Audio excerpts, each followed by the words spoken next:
Welcome to Experience 10 Part 2. And we're continuing the story of the equipment that we have for our interweaving stories to happen. This time we're being with inadequate self. Our inadequate self helps us to know the truth that life is authentically a mix of what we like and what we don't like, and encourages us to name our giftings and non-giftings. So, I know I'm slow at jokes. I know I'm a good organiser. They're my giftings. So, when our awareness of either non-giftings or giftings dominates our life, our experience of life is out of balance. Owning both these aspects of our being enables us to embrace life realistically. There is now space for you to rate the balance level of your monitoring processes. Critical self.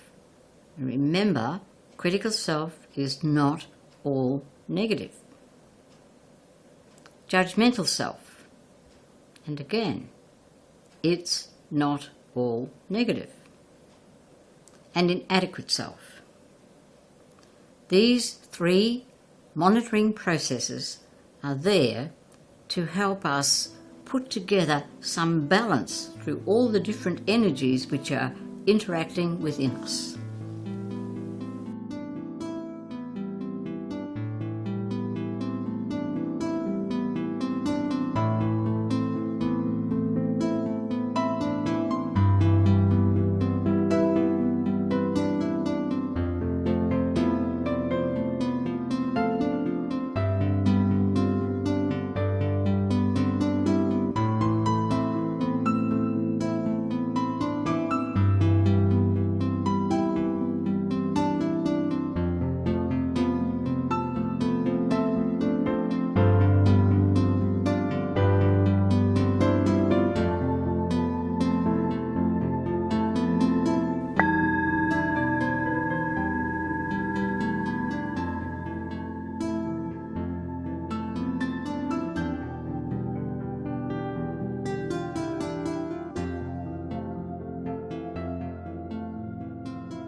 So, inner journeying is about the experience of living purposefully into our very own stories.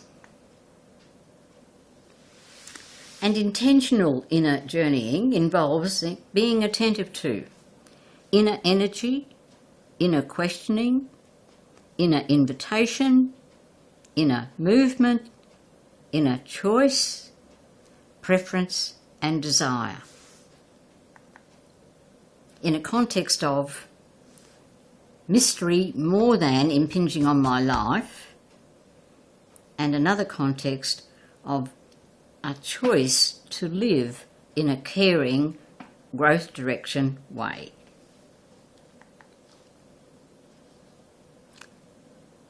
Also, we can get clues about our inner state from others. All significant imbalance in human behaviour patterns in one person sets others on edge. What others reflect back to us of our qualities, especially giftings, can be information about truth for us that is not in our awareness. E.g., an intellectual snob. That person may not call themselves that, but if they are, there's something that puts me on edge. A person who views themselves as a waste of space, and that's all they see, will put the listener on edge because it's really out of balance. And there's a way, and this happened for me, where I wasn't with the painful realities of life, and someone reflected that back to me by saying, "I'm sick of these better than Pollyanna statements." Well, I don't know whether you all know about Pollyanna, but Pollyanna always saw the good thing and expressed the good thing and wasn't present to the pain. So I'm doing something if I'm better than Pollyanna. Now, I never talked with the person about that, but I took it on board and I realised, and it led me to put more balance into being present to the things I didn't like in life. And another one for me. People say back to me, "Lucy, you're organised." I never feel organised. I feel like I'm going to be organised. However, people outside me experience me as being organised. And so if someone asks me now, I say, yes, I'm organised. The feeling that I have is not the whole truth. The feeling is I try to plan to do too much in the time. That doesn't mean to say that I'm not organised in the time that I did use. There's time now for you to let surface some clues that others have given you about your out of balance inner arenas, about giftings of yours named by others and not in your awareness, and so not yet named by you.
I have another parallel. It's universal truth, re-inner journeying, and resonances with us. I'm using Hosea's term, Hosea, a prophet in the Christian scriptures. Hosea says, using these words as coming from the more than energy, which he sees as God. Therefore I will lure.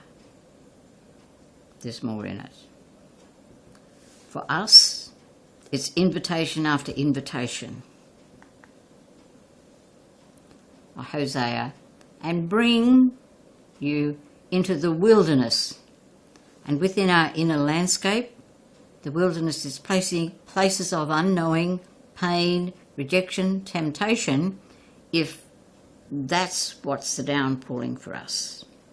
The person who had a waste of space or something like that, which is in the negative as their real, in their foreground awareness, well then joy is the wilderness for them.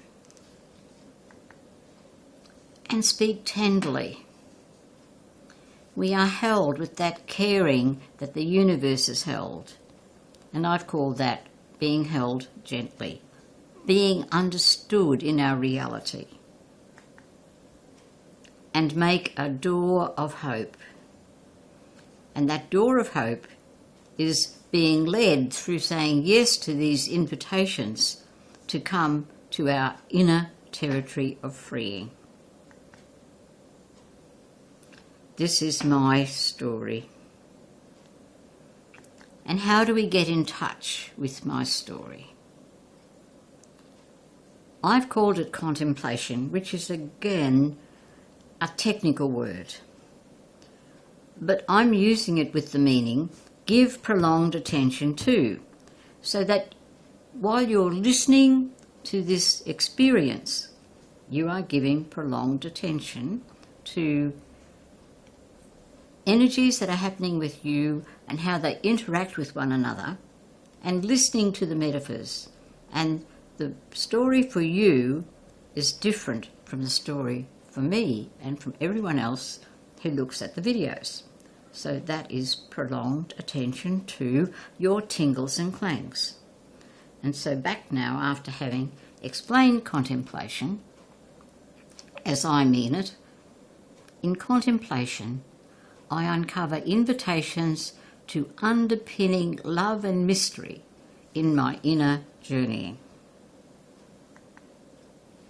A summary of Experience 10.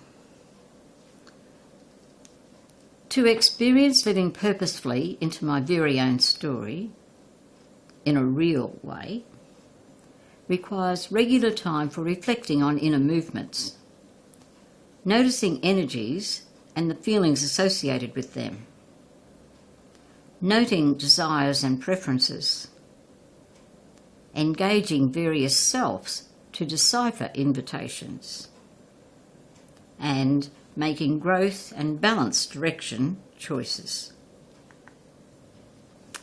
And that's not all. All of this is in a context of the mystery of the more than aspect of my life and living. So there is a strategy in which we can deepen this awareness. At the end of the day, give 7 to 10 minutes for letting the energies of the day reveal themselves. Stay with one or more of the tingles and clangs that attract your inner attention. And for 1 to 2 minutes the next morning, soak in the feelings around one of the invitations of the day before. And it may even be that you'll be experiencing the do when you say yes to the invitation. How has Experience 10 expanded your awareness of the inner equipment you have to enable you to make choices for inner growth and balance?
Experience 1 was of tingles and clangs.